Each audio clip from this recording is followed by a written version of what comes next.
Week 15, set 2, SWYK number 3. So,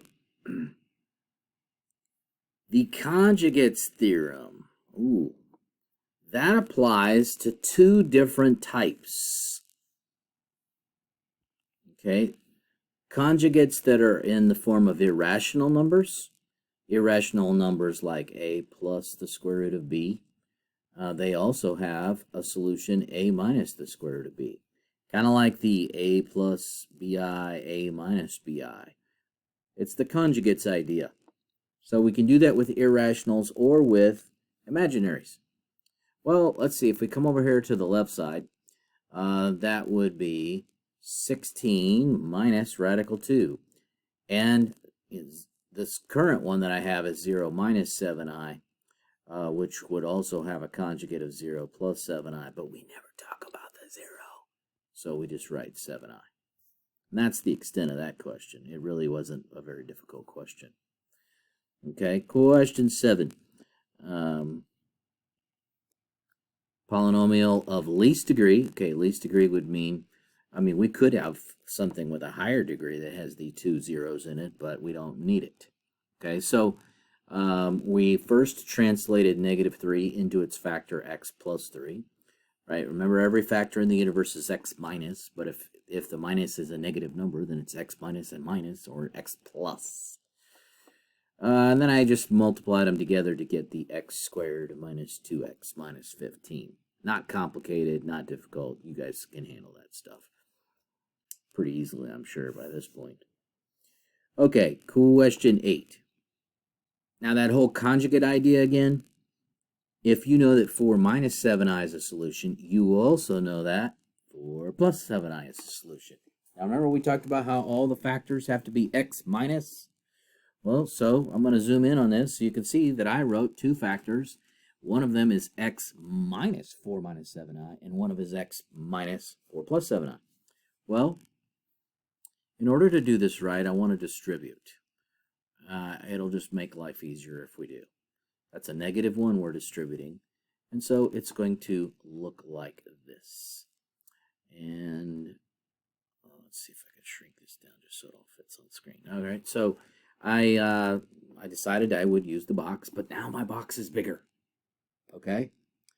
For those of you who don't want to use boxes, you got to start drawing all these lines, right? So, you've got to sit there and go, oh, and then, and don't lose any of your information if you do it that way. I'm not saying you can't do it that way. It's just that sometimes it gets a little messy. Anyway, so if I multiply those together, my way, I think it is a little bit more organized and you don't have a tendency to lose things. But I do want you to realize that, gotta lock it in place, that those two are canceling each other out. 7xi, -7xi. -28i, +28i. Truthfully, out of those 9 boxes, only 5 of them will make a difference to you.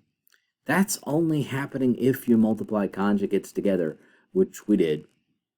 And so you can see that we start off with x squared, and these two are -8x.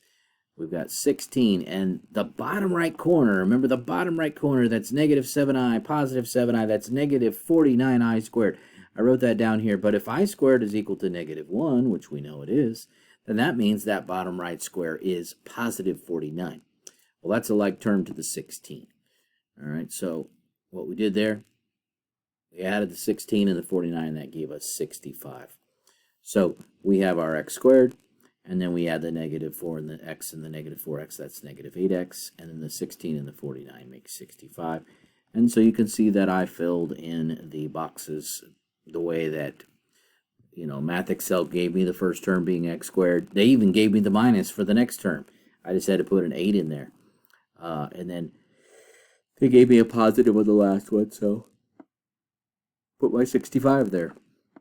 Just don't make this one if I can see I got -8 there, just don't forget. Whatever their sign is, they've taken it into consideration. So don't worry about that too much. All right, next question. a chart is going to show up here on this next question. Now, this chart, once you understand what's going on, this will not be that hard, okay? Might take a few minutes or a hot second. So, there's a theorem that says that the number of, and they call them complex roots, but they really mean the total number of roots matches the degree. Okay? So when you look at this, you can see that it's a fifth degree polynomial. Ding, ding, ding. That means the total number of roots is 5. You can't have more than 5 roots. Could you have less? Sure. And that's based on multiplicities. But there is one assumption that this particular question gives. All roots have multiplicity 1.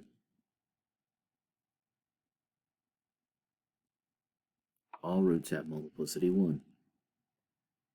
Now, can we have 0 real solutions and 5 imaginary solutions? Because these two have to add up to 5.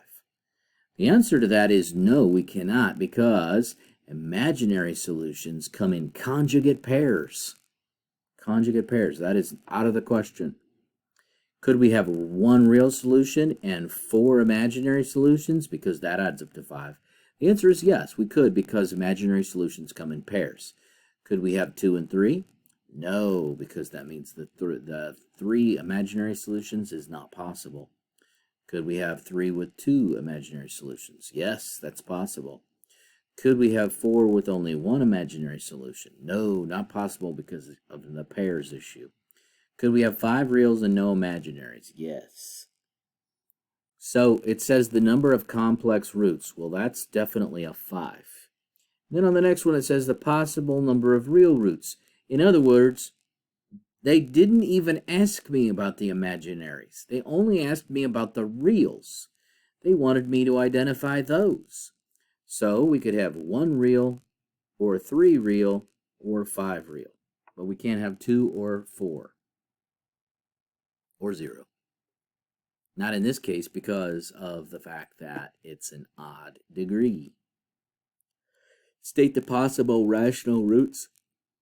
Okay, so we want all the factors of 34. Okay, so that's 1, 2, let's see, 17 and 34. All over 1 and 2 plus minus 2. All right, let me zoom in on this because I'm going to have to make this write it a little bit better. 1, right? If I take all of them and divide by 1, I should definitely have, and you would probably have to write all these out with this commas separating them all. I'm just kind of shorthanding it for the moment because I'm trying to finish this video. Then if I take all of those and divide by 2, right? All of these and divide by the 2, I end up with another one, 1/2. 2 halves we already have. 17 halves would be a new one, plus or minus 17 over 2. 34 over 2, that is not new, that's 17. So these are the only ones that you would need, plus you'd have to do the whole separating by the comma, and that's the end of that SWYK.